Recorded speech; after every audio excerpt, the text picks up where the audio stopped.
नमस्कार दोस्तों, मेरा नाम है शिवम आहूजा और आप सबका हार्दिक स्वागत। आज हमारे साथ हैं एक बहुत ही special guest doctor Girish Ahuja sir. Welcome to the channel sir, thank you so much for doing this. Sir, हमने एक फर्स्ट पार्ट किया था, उसका ही सेकंड पार्ट है। सर नीड्स नो इंट्रोडक्शन, तो सीधा वीडियो के स्टार्ट में आते हैं। सर, आपके हिसाब से ऐसी कौन सी 3 लाइफ स्किल्स हैं किसी भी इंडिविजुअल में जो रिक्वायर्ड है सक्सेस पाने के लिए? देखिए, मैं एक चीज बताऊं, there is no shortcut to success. क्योंकि सक्सेस के लिए शॉर्टकट नहीं है। इसका होता है हार्ड वर्क, एक बहुत इंपॉर्टेंट चीज है। जो आदमी हार्ड वर्क नहीं करेगा वो कभी सक्सेस लाइफ में हो ही नहीं सकता। दूसरा, फल की इच्छा मत करो। हमारा काम है कर्म करना। आप कर्म करते जाओ, ऊपर वाला बैठा है, वो आपको देख रहा है और आपके साथ रहेगा। लेकिन आप कहते हैं, कई बार कोई एग्जाम दे रहा है कि मेरा क्या होगा या मेरे को रैंक चाहिए। अपना कर्म कीजिए, मेहनत कीजिए और मेहनत करके बाकी ऊपर वाले पे छोड़ दीजिए। ये दूसरी होती है जिसको मैं लक भी कहता हूं, और ये भी आपकी किस्मत अच्छी है तो ये भी करिए। तीसरी यह चीज है डेडिकेशन। हर काम में जरूर डेडिकेशन चाहिए। आपको मैं एक चीज बता दूं, जब तक डेडिकेशन नहीं होगा आपका कोई फायदा नहीं है लाइफ में। कोई भी चीज के लिए आप करिए, चाहे स्पोर्ट्स पर्सन बनता है, वो जब तक डेडिकेटेड नहीं होता तब तक वो बड़ा स्पोर्ट्स पर्सन नहीं बन सकता। शिवम की बात भी कई बार करा करता हूं कि कितनी डेडिकेटेड तरीके से ये प्रोग्राम ये सोशल मीडिया में आता है, और बाकी इसके मेरी कई चीजें क्वालिटीज हैं मैं लेकिन हर काम जुनून से करना पड़ता है। हर काम को आप सीरियसली करें। आप ये सोचते रहे कि मुझे इससे क्या फायदा होगा। फायदा होगा, आप करिए। पढ़ने वाले कहते हैं, पढ़ाई वाले कहते हैं पढ़ने से क्या मिलेगा। लेकिन मैं बता दूं, एजुकेशन ऑलवेज पेस। चाहे अब हो चाहे बाद में हो, पढ़ाई हमेशा काम आती है। कई लेडीज कहती हैं कि मैं इतनी पढ़ाई कर ली, मैं चार्टर्ड अकाउंटेंट बन गई, मैंने पीएचडी कर ली, मैंने इतना बड़ा कोर्स करा और फिर मैं हाउसवाइफ बन गई, तो क्या फायदा हुआ मुझे पढ़ने का। ये आप गलत फहमी में है, ये गलत फहमी में है। एक तो आप पढ़ी लिखी हैं तो अपने बच्चों का भी ध्यान रख सकती हैं, बच्चों को भी पढ़ा सकती हैं, और पढ़ी लिखी हैं तो आपको दुनियादारी का पता है। वो वाली पुरानी औरतें नहीं है। दुनियादारी तभी आएगी जब पढ़ेंगे, इंटरेक्शन होगा, लोगों से मिलेंगे, और पढ़ाई बहुत काम आती है। इसलिए मैं बार बार कह रहा हूं कि ये चीजें ध्यान रखिए कि शॉर्टकट कहीं नहीं है। वो ठीक है, भगवान ने कई छप्पड़ फाड़ के भी कई बार मिल जाता है, that is a separate thing. लेकिन हार्ड वर्क बहुत जरूरी है, और हार्ड वर्क करोगे तो जुनून आएगा। जुनून भी चाहिए, उसके लिए डेडिकेशन चाहिए, और तीसरा मैंने ये कहा ऑनेस्टी भी चाहिए अपनी लाइफ में। और वो सब करें तो आपका शॉर्टकट ना होने की वजह से आप ऊपर जाएंगे। और किस्मत तो मैंने पहले ही बोल दिया था कि जब तक डेस्टिनी नहीं है तब तक तो कुछ हो ही नहीं सकता। Absolute sir, lovely answer that. Sir, एक क्वेश्चन है कि फॉर एग्जांपल आई एम 23, मुझे लगता है कि मैं डेडिकेटेड नहीं हूं, मैंने अभी तक हार्ड वर्क नहीं किया है, तो sir can I change right now? या अगर मेरी स्टार्टिंग से जो हैबिट्स हैं वो इतनी चल रही हैं कि मैं इतना कॉन्फिडेंट नहीं हूं कि yes I can do this, so can one change at 23? Any time. मैं तो कहता हूँ any time. Turn off event 1 minute में बदलता है। मैंने ऐसे देखते हैं, कई बच्चे कहते हैं जी मेरे बच्चे पढ़ते नहीं है, ये बच्चे इधर बिगड़ गए, ये सोसाइटी लग गई है। और मैंने देखा है कि एकदम suddenly at the age of 18, at the age of 22 school में इतने नहीं थे, कॉलेज में जाके बदल गए, या स्कूल में ज्यादा थे कॉलेज में खराब भी हो गए। लेकिन वो बदलते हैं तो फिर ऐसा सोसाइटी उनकी लगती है, और उसके बाद वो ऐसा चेंज आता है उनमें। वही बच्चा है जो बिल्कुल पढ़ाई में उसका दिल नहीं करता था, वही बच्चा जो किसी चीज में इंटरेस्ट नहीं लेता था, वही बच्चा कहां का कहां पहुंच जाता। आपने कईयों की हिस्ट्री में सुनी होगी कि ऐसे चेंज लाइफ में एक टर्न ऑफ इवेंट होता है, और कर्व ऑफ इवेंट किस वक्त हो जाए कोई कुछ नहीं कह सकता। आदमी का टर्न हुआ नहीं और कहां का कहां पहुंच जाए। वो टर्न ऑफ इवेंट्स के एग्जांपल्स क्या हो सकते हैं? किस वजह से टर्न ऑफ इवेंट्स आ सकता है? देखिए सर, टर्न ऑफ इवेंट की बात मैं 3-4 चीजें लेता हूँ। एक तो डेस्टिनी तो है ही, अगर डेस्टिनी नहीं होगी तो टर्न ऑफ इवेंट ही नहीं आएगा, पहले तो ये। दूसरा, आपकी सोसाइटी। होता क्या, कई बार आपकी गलत सोसाइटी मिल जाती है, या दोस्त गलत मिल गए, या कोई और चीज गलत मिल गई। उस गलती की वजह से आप वो बह जाते हैं, उसी भावना में बह जाती है। लेकिन कोई एक ऐसा टकर जाता है, कोई ऐसा दोस्त मिल जाता है जो आपको चेंज हो जाते हैं, और उसकी वजह से उसको देखकर, उसकी प्रोग्रेस को देखकर या उसकी आदतों से मिलकर आपका सारा झुकाव उसकी तरफ हो जाता है और सब कुछ बदल जाता है। लेकिन लाइफ में कई बार दोस्त तो बदलते रहते हैं, स्कूल के दोस्त बदले तो कॉलेज के दोस्त आ गए, कॉलेज के दोस्त बदले तो फिर उसके बाद सॉरी नो प्रॉब्लम। आपने देखा दोस्त बदलते रहते हैं। अभी कॉलेज स्कूल में दोस्त अलग थे, फिर आपने 10th 11th में आकर कुछ और अलग हो जाते हैं, क्योंकि आपने तो आपका स्ट्रीम बदल गया, कोई कॉमर्स स्ट्रीम में चला गया, कोई ह्यूमैनिटी में चला गया, कोई साइंस की स्ट्रीम में चला गया। हो सकता है आपकी दोस्ती उस वक्त नहीं थी, लेकिन जब इधर आए तो उसकी स्ट्रीम बदल गई। उसके बाद आप कॉलेज में गए तो कॉलेज में डिफरेंट दोस्त हो गए, सारे दोस्त तो वहां पर उस कॉलेज में एडमिशन नहीं हो जाएगी। फिर जब उसमें आपने पढ़ाई पूरी कर ली, फर्दर स्टडी के लिए चले गए, जब सपोज करो अब्रॉड चले गए या कहीं चले गए, वहां डिफरेंट टाइप के दोस्त मिलते। तो किसी भी मोड़ में, किसी भी मोड़ पर कोई ऐसा आदमी मिल जाता है जिससे आपकी लाइफ में पूरा चेंज हो जाता है। राइट। पूरी ये लाइफ की चेंज किस्मत तो साथ में है, लेकिन कोशिश तो हमें ही करनी पड़ेगी ना सर। वर्क तो करना पड़ेगा, कर्म तो करना है, बाकी ऊपर वाले के हाथ में जो है। Right sir. एंड सर आपने भी अपनी लाइफ में जितनी अभी तक हुई है सर, अप्स एंड डाउन्स भी देखे होंगे आपने इतने सारे एक्सपीरियंसेस देखे हैं, इतने सारे एक्सपीरियंसेस करे हैं। तो सर आपको अगर एक एडवाइस देनी होती for a 20-year-old doctor Girish Ahuja, तो वो आप क्या एडवाइस देते? मैं उसको एक ही एडवाइस देता, क्योंकि मैं अपनी हिस्ट्री को अगर रेट्रोस्पेक्ट में जाऊं तो मैं उस वक्त स्कूल में, मेरे को याद है कि 7th या 8th क्लास की एग्जाम था और मैं मॉडल टाउन रहता था। उन दिनों में इतने पैसे नहीं होते, गाड़ियां नहीं होती थी, वो बस मिस हो गई और मेरा एक एग्जाम मिस हो गया, और उसमें 20 नंबर का एग्जाम था। मुझे उस 20 नंबर में नंबर नहीं मिले। मेरी किस्मत में देखिए कि मैं चाहता था साइंस करना, लेकिन उन दिनों में क्या होता था, साइंस जो सब टॉप वालों को साइंस मिलती थी, उसके नीचे वालों को कॉमर्स मिलती थी, उसके नीचे वालों को ह्यूमैनिटीज मिलती थी। आजकल तो चॉइस डिफरेंट हो गई, आजकल तो साइंस के साथ भी इकोनॉमिक्स शुरू हो गई, आजकल तो सब्जेक्ट ही बदल गए। उन दिनों में ऐसा नहीं होता, साइंस स्ट्रीम स्ट्राइम से। अब तो आप आज 9वीं तक तो वैसे भी स्ट्राइम भी पढ़ते हो, सब कुछ पढ़ते हो, पहले ऐसा नहीं था। मेरे को साइंस नहीं मिली तो मैं कॉमर्स में चला गया। जब कॉमर्स स्ट्रीम में गया तो मुझे नहीं पता था कि मैं क्या करने जा रहा हूँ उस वक्त। तो अब तो बहुत ज्यादा एवेन्यूज हो गए, अब तो बहुत ज्यादा आपको पता लग गया। तो भगवान ने थोड़े नंबर अच्छे दे दिए, थोड़ी सोसाइटी अच्छी थी, मिल गया, एक टीचर भी बड़े अच्छे मिल गए, उन्होंने मुझे हेल्प कर दी और मुझे श्रीराम कॉलेज में एडमिशन मिल गई। अब श्रीराम कॉलेज में एडमिशन मिली तो सारी लाइफ ही बदल गई, क्योंकि नंबर 1 ऑफ द इंस्टीट्यूट में आप चले जाएं, और उस वक्त हालांकि बहुत कम परसेंटेज में होता था। सोसाइटी ऐसी मिल गई जो पढ़ने वाले हैं, और पढ़ने वालों के साथ हम भी पढ़ने लग गए और बदल गया। हालांकि मैं बिजनेस फैमिली से बिलोंग करता हूं, लेकिन मेरी स्ट्रीम बदल गया और मेरी लाइफ में तो कई चेंजेस आई।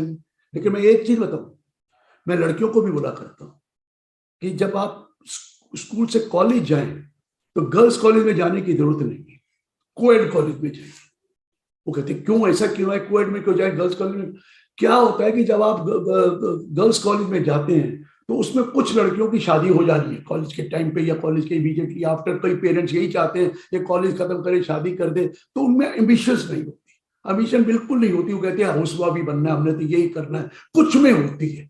लेकिन जब आप जैसे श्रीराम कॉलेज में गए तो सारे परसेंटेज ज्यादा वाले हैं और लड़कियां भी उसमें आएंगी, तो कंधे से कंधा मिलाकर वो आगे बढ़ जाती हैं। और हमारे श्रीराम कॉलेज में तो इतनी बढ़ गई लड़कियां आगे कि मैं आपको बता नहीं सकता। तो ये क्या होता है कि एक गर्ल्स कॉलेज में, ये मैं नहीं कहूंगा कि गर्ल्स कॉलेज की लड़कियां बहुत ऊपर नहीं जाती, लेकिन वहां स्ट्रीम डिफरेंट स्ट्रीम है। और क्या होता है, कईयों की होता है बस शादी, बस ग्रेजुएशन कर लेनी है, जा कुछ MBA कर लेंगे पैसे देकर और शादी करनी, क्योंकि हर एक का तो नहीं एम है कि मैंने अपना नौकरी करनी है या मैंने अर्न करना है या लाइफ में कुछ बनना है।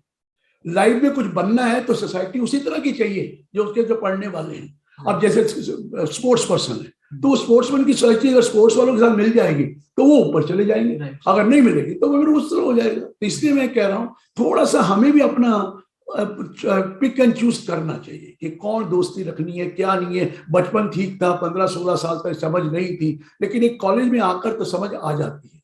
और थोड़ा बहुत तो आपको अपने आप को चेंज करना ही पड़ेगा। और आपको फिर बता दिया, वो जमाने कुछ और थे, हम लोगों ने बहुत मेहनत करी है और मेहनत करके हमने काफी कुछ ऊपर गए हैं। अब हमारे पेरेंट्स और हम जैसे पेरेंट्स या मेरे से जो जूनियर भी हैं, जो 50-60 साल की उम्र के भी हैं, वो अपने बच्चों को हर फैसिलिटी प्रोवाइड कर रहे हैं। जो फैसिलिटी उनको नहीं मिली वो फैसिलिटी उन्होंने प्रोवाइड कर दी। अब जब बच्चों को इतनी फैसिलिटी मिल रही है तो उसका मिसयूज मत करें। वो क्या कर रहे हैं, उसकी वैल्यू ही नहीं है उनके पास। पैसों की कोई कीमत नहीं है, पैसों की कोई फैसिलिटी है कि हर बच्चे के पास हर फैसिलिटी होती है। और यहां तक कि कई पेरेंट्स तो नया फोन उस बच्चे को लेके देते हैं और आप उसको पुराना फोन से यूज कर रहे हैं। ये चीजें जो है ना, हम अपने बच्चों को, कि बच्चे भी 1 या 2 रह गए और हम लोग उनको चाहते हैं हर तरह की फैसिलिटी दे दे, क्योंकि कॉम्पिटिटिव वर्ल्ड है, फलाने ने कर दिया मैं भी कर दूं। कुछ गलती हमारी अपनी है, पेरेंट्स की गलती है कि हमने उनको एजुकेशन ऐसी फैसिलिटी प्रोवाइड कर दी कि वो अब वो सोचते हैं इसकी तो कोई खास बात ही नहीं। हमें पता लगता था एक चीज हमें नहीं मिलती थी, कितनी मुश्किल से हमें वो चीजें मिल पाई है। मैं ये नहीं कहता, मैं जनरेशन गैप, मैं ये नहीं कहूंगा कि उनको देना नहीं चाहिए, लेकिन तरीके से, उसके सिस्टम से उसकी वैल्यू उनको पता होनी चाहिए कि पैसे की क्या वैल्यू। इन समरी क्या बोलेंगे आप? सर, मैं एडवाइस देने वाला कोई नहीं हूँ। कोई भी आदमी किसी को एडवाइस दे नहीं सकता। वैसे भी एक कहावत है, किसी को प्रीच करना बहुत आसान है, हाँ। उसको एक्ट करना बहुत मुश्किल काम होता है कि प्रीच करो, ये होना चाहिए, ये होना चाहिए, लाइफ में ये होना चाहिए। ऐसा तो बात बताना, करना और खुद करना बहुत फर्क होता है। लेकिन मैं जरूर ये चाहता था कि देखिए, मैं कॉमर्स फील्ड में गया, नो डाउट कॉमर्स फील्ड मिली मुझे मजबूरी थी, मैं साइंस फील्ड में नहीं गया, तो थोड़ा सा ये आ जाता है कि यार मुझे ये चीज भी पता होना चाहिए। अब जो सिस्टम बन गए हैं ना, अब कुछ अच्छी चीजें आ गई कि आपके साइंस की के साथ आपको थोड़ी ह्यूमैनिटीज के बारे में पढ़ाने लग गए, कुछ इकोनॉमिक्स भी पढ़ाने लग गए, या you are have a choice of going for different subject, जो हमारे जमाने में ये चॉइस बिल्कुल नहीं थी।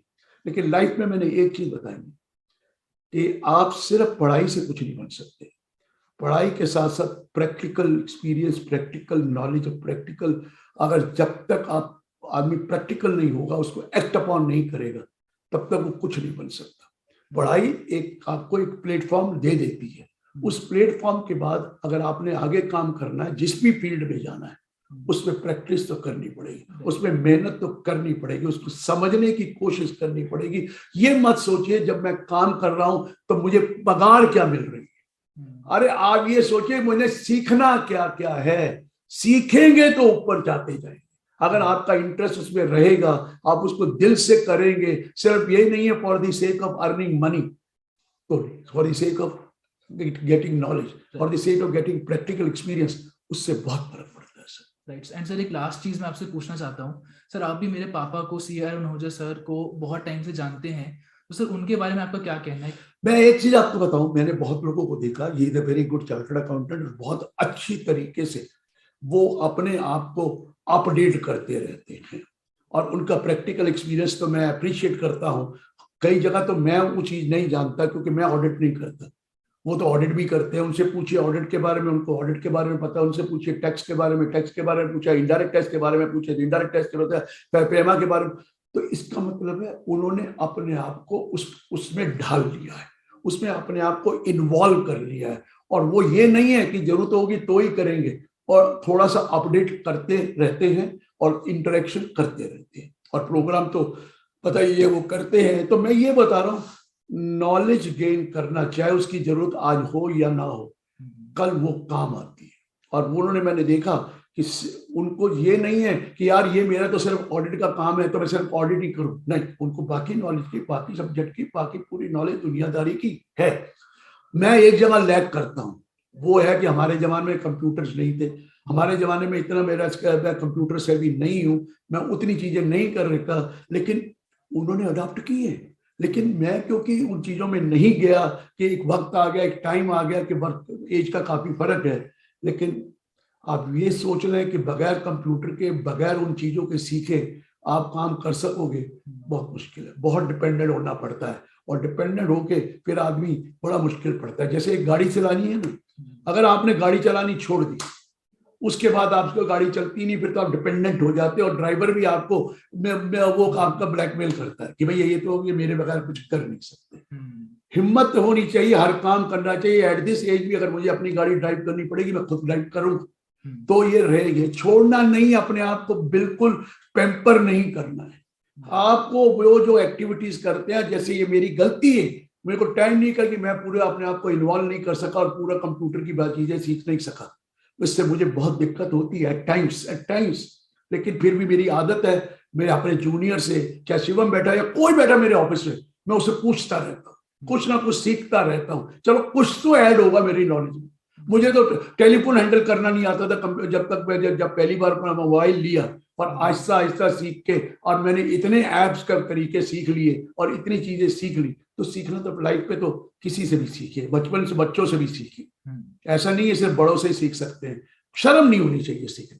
और कोई मुझे नहीं आता, ठीक है, मेरी एज में नहीं था, मेरे पास नहीं है, मैं सीख सकूं तो मैं अभी आज ये सिस्टम एडजस्ट कर रहा था। आई वॉज वॉचिंग क्लोजली कि ये किस तरीके से सिस्टम होता है। ठीक है, अब मैं अपने आप को नहीं कर सकता, लेकिन एक चीज थोड़ी सी नॉलेज तो बढ़ती है कि भाई ये कैमरा यहाँ फिट हो रहा है, ये माइक ये कैसे है, माइक की एडजस्टमेंट कैसे करते हैं। ये हर आदमी का आंखें खुली होनी चाहिए, दिमाग खुला होना चाहिए, और ये सोच के कि मेरे मतलब की चीज नहीं है, मुझे क्या लेना देना, वहां नहीं आता। आपको हर चीज में इंटरेस्ट लेना है, हर चीज में, हर जगह सीख सकते हैं, हर बंदे से सीख सकते हैं। और मैंने भी अपनी लाइफ में बच्चों क्या, मैं अपने वर्कर से भी सीखा है, बहुत कुछ सीखा है, और हैट्स ऑफ टू देम। मेरे टीचर्स को भी मैं उनको हमेशा याद करता हूँ, और अपने जूनियर्स को भी याद करता हूँ कि उन्होंने मुझे कई चीजें सिखाई, और आज कई मेरी चीजें शिवम से भी सीखी, ऐसी बात नहीं है। तो सीखने में कभी भी शर्म नहीं करनी चाहिए, एज इज नो फैक्टर, ये मैं बता रहा हूँ। So thank you so much for this interview sir. एक चीज मैं आपको बोलना चाहूंगा सर, आप बहुत मोटिवेट करते हैं हमको, मेरे को एंड मेरे सारे फ्रेंड्स, पूरे ग्रुप को। And sir just thank you from the bottom of my heart sir. Even at this age तो नहीं बोलूंगा, you are as young as ever, but sir आपकी एनर्जी, आपका एंथुजियाज्म, आपकी एक लर्निंग एटीट्यूड सर बहुत इंस्पायर करता है। Thank you so much. देखिए सर, मैं एक चीज लास्ट में बता दूं,